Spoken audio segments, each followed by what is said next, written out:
Set design is taking all the crazy things out of my head and allowing other people to see it. It's I think it's like taking a photograph and showing it to the world. So it's like the way you see something, the way you see a script, the way you see the world, and then allowing an audience to kind of like look in on how you see the world.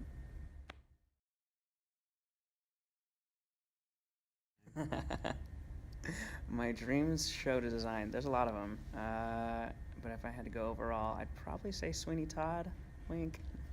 I don't know, yeah, Sweeney Todd, or I've actually always wanted to design, what's the name of the show? Color Purple. I don't know why, it's just a beautiful show.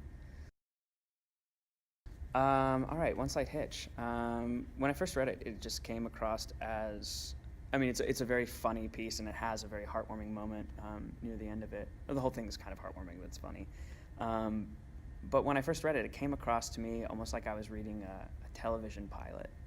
And that's a good thing to me. I think that's something that can be fun and explored because the comedy is just so old school in the way that we have doors slamming and opening and people hiding, and it's just a lot of old style shtick, I guess. And so when Margaret and I talked about the play, the one thing she was talking about, we were like, it's not, a lot of times you could take a play and make it very concept-y.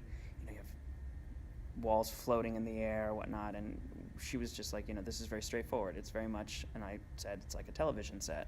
And so that's kind of what we've created back here, is we've created this, like you're kind of watching a comedy unfold. And so there's plenty of doors. I managed to fit 3 different floors, a basement, and upstairs, and a main floor, and a sort of a middle floor into a very small space. So that was probably one of the biggest challenges. And also just the 80s, early 80s, late 70s. It's an interesting time for interior decoration.